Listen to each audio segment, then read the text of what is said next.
Prey, released in 2022 and now comfortably nestled under the Dismal Plus banner on Hulu, is a film that's as visually arresting as it is narratively problematic. Set in the early 1700s, this latest entry into the Predator franchise tries to reboot the series with a fresh, back-to-basics approach, featuring a young Comanche warrior taking on the fearsome alien hunter. The premise alone is enough to make any fan think, something different. But does Prey truly deliver? Or does it fall short like a half-hearted sequel no one really asked for? That's what we're going to explore today. While the film excels in its cinematography and score, its plot holes, questionable character arcs, and rather simplistic portrayal of history raise serious concerns about whether it's actually a Predator movie or just another attempt to cash in on the beloved franchise. Directed by Dan Trachtenberg, Prey is undeniably a visual feast. It's the kind of movie that makes you want to pause every 5 minutes just to take in the scenery. The cinematography captures the untamed wilderness of early America with stunning precision, bringing the world to life in a way that almost distracts you from the narrative shortcomings. The wide, sweeping shots of the Great Plains, dense forests and expansive skies create a palpable sense of isolation and danger, effectively setting the stage for the brutal cat-and-mouse game that unfolds between Naru and the Predator. It's like the National Geographic met the Sci-Fi Channel. The film also benefits from strong production design, with costumes, sets and props that feel authentic to the time period. Well, as authentic as you can get in a movie where an alien from space hunts people for sport. However, despite its visual strengths, Prey stumbles when it comes to its use of CGI. The animals, and at times the feral predator itself, who, by the way, should be the crown jewel of the film's creature design, are let down by a CGI overlay that lacks the tangible menace of the original creation. Remember when the Predator was terrifying because it was real? A hulking brute with practical effects that made you feel like it could actually rip your spine out? Yeah, Prey remembers too, but seems to have chosen to forget in favour of something more modern. The practical effects are still there, but then they slap on this weird CGI filter as if to say, hey, remember, we have a budget. The result is a Predator that looks like it's been dipped in a CGI glaze, and not in a good way. But hey, for now, let's talk about the good stuff, the score and sound design. Because if the plot isn't doing it for you, at least your ears will be happy. One aspect of Prey that stands head and shoulders above the rest is its score. Composed by Sarah Schachner, the music is a TED talk in tension and atmosphere.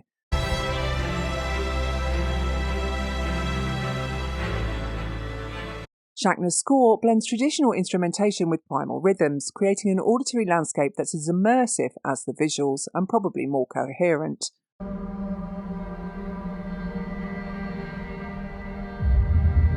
The music elevates every scene, driving the narrative forward and adding depth to the story. Even when the plot begins to falter, which, spoiler alert, happens quite a bit, the use of percussion, flutes and strings in the score is particularly effective in capturing the raw, untamed spirit of the wilderness and the primal fear of being hunted. The sound design is equally impressive. Every rustle of leaves, every distant animal cry, and every eerie click of the Predator is meticulously crafted to pull you deeper into the film's world.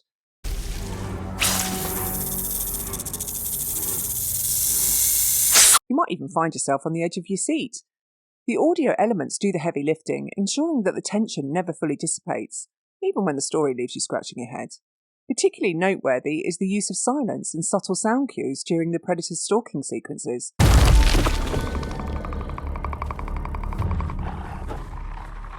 These moments, where the absence of sound highlights the tension, are some of the film's most effective. They remind you that sometimes less is more. With the plot, it becomes clear that the narrative is riddled with inconsistencies and missed opportunities, like someone was too busy admiring the scenery or listening to the music to notice the plot holes. In Prey, we're treated to the thrilling story of Naru, a young Comanche woman who's determined to prove she's not just another face in the tribe's background. Apparently, her ticket to earning respect is taking on an alien warrior from outer space, because, hunting rabbits, bears and deer just doesn't cut it anymore. When Naru isn't busy fending off dismissive male tribe members, or brushing off bear traps like crumbs, because those things are totally not debilitating, she's outsmarting the Predator by using her sharp wits and conveniently MacGuffin herbs that turn her invisible to thermal vision. As the Predator romps through the wilderness, making one tactical blunder after another, Naru somehow manages to stay one step ahead, despite facing obstacles like, every logical limitation of human endurance and strength. Along the way, we're introduced to some European fur trappers who are less like historical figures and more like extras who wandered onto the wrong set.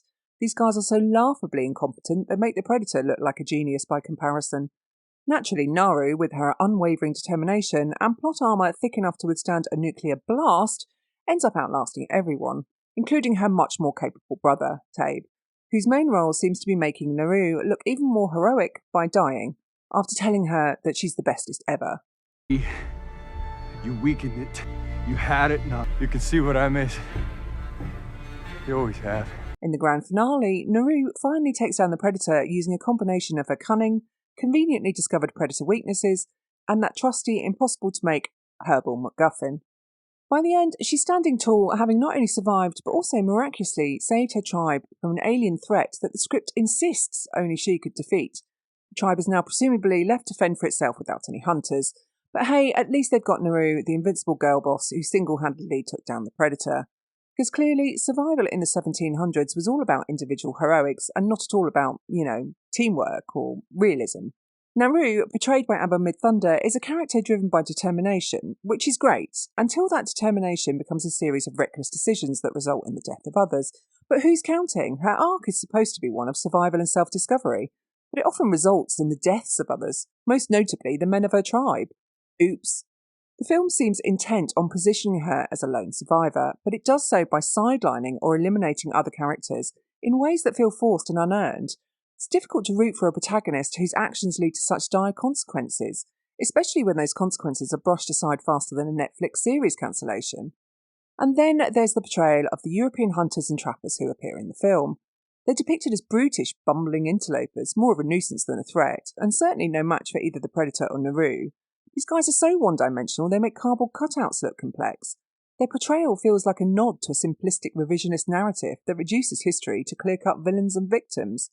While it's true that European hunters and trappers often play a destructive role in Native American history, the reality was far more complex. But the historical inaccuracies, coupled with the intent of portraying the Comanche as kumbaya mystics, when the tribe were known for their slavery practices, as well as burning people alive, castration, and trying to kick both the Mexicans and Apache out of their own territories, is quite the revisionist take.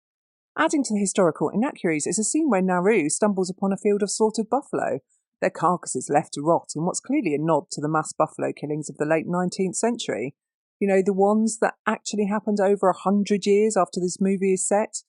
Details. The film's decision to attribute this act to European hunters of the early 1700s not only misrepresents the historical timeline, but also simplifies the complex relationships between Native Americans and Europeans, who at this time are actually found to be coexisting and trading quite happily. Because apparently it's easier to ignore the complexities of history than to actually deal with them. And then there's the magic herb MacGuffin.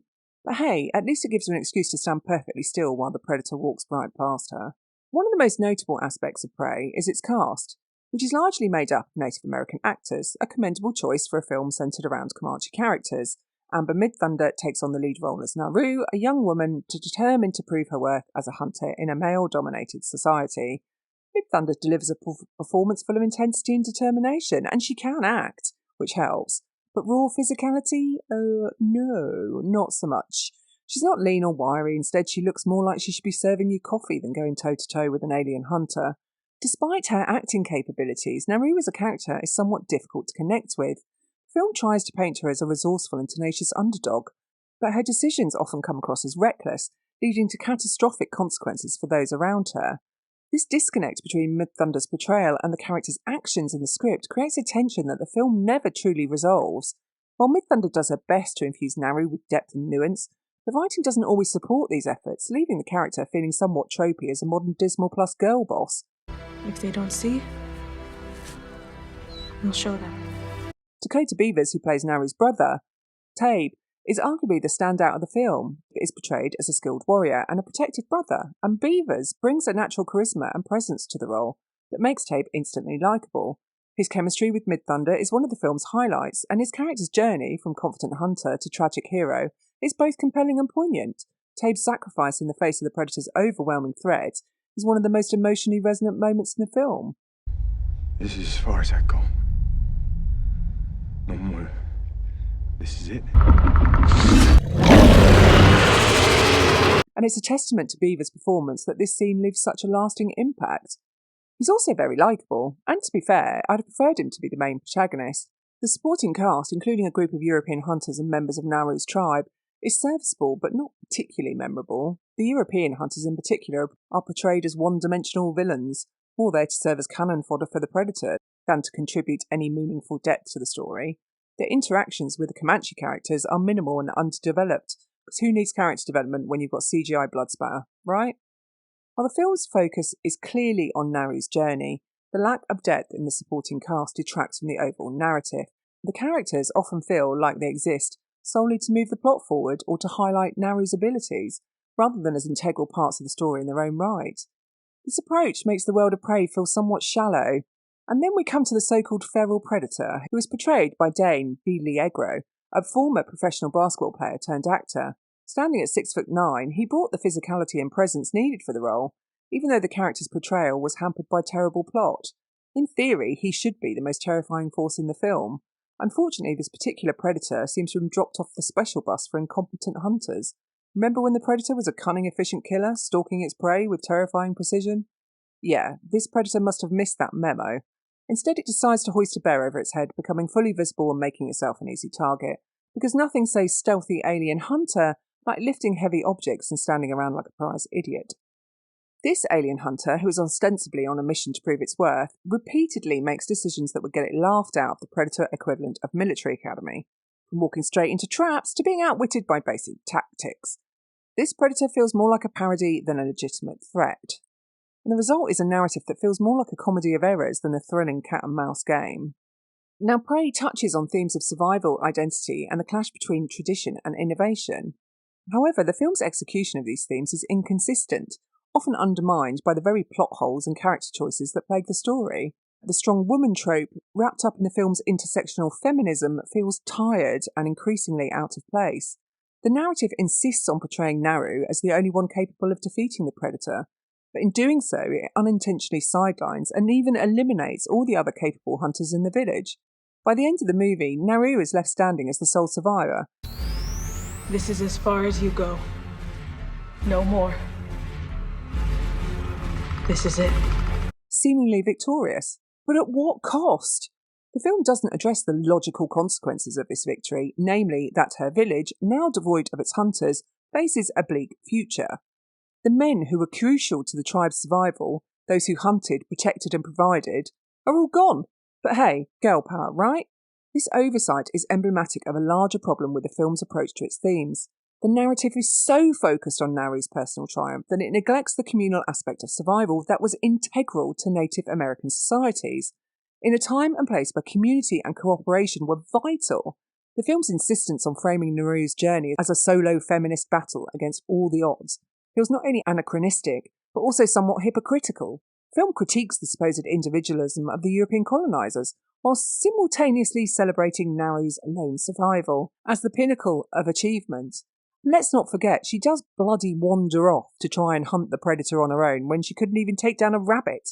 Now, its reception and commercial success has seen it as a divisive, yet visually stunning entry, with praise directed at its visuals and auditory elements, but criticism aimed squarely at its narrative and character choices. The film performed decently and has been lauded for its fresh perspective on the Predator franchise. However, it has also sparked debate among fans and critics alike, with many feeling that it falls short of its potential. Kind of like a Predator movie with a predator who's forgotten how to hunt. As for its legacy, Prey may be remembered as an ambitious but flawed attempt to reinvigorate the Predator series, which, to be fair, it has done.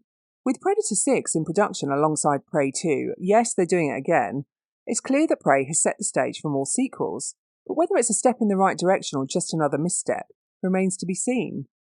Adding to the frustration for long-time fan is how Prey attempts to tie itself back to Predator 2 with the inclusion of the flintlock pistol, the same one handed to Danny Glover's character as a trophy in the 1990 film. This connection is clearly meant to create a sense of continuity, but completely disregards the rich lore, which was established in the Predator comics, which have a long, detailed history and significance for this weapon. Although they may choose to flesh this out in the sequel, or not. In the end, Prey is a film that dazzles with its visuals and score, but stumbles in its storytelling.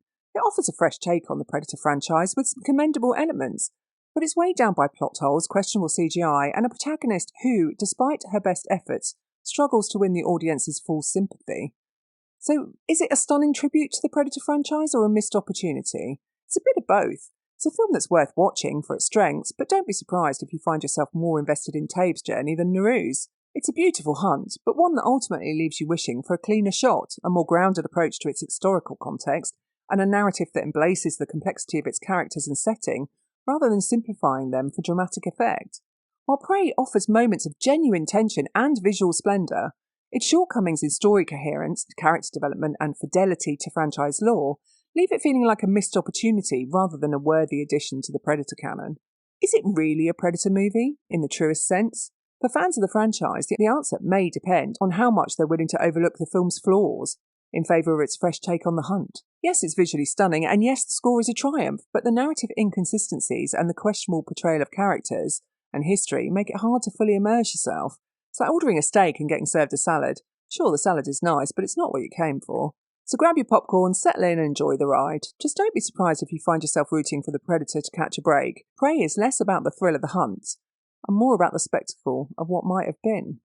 I've been Geeklectica, and if you enjoyed this breakdown, or even if you didn't, let's keep the conversation going.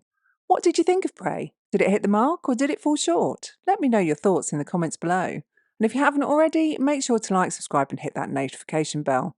But stay tuned, because next up I'll be tackling the crossover that started it all, Alien vs Predator. Trust me, you won't want to miss it.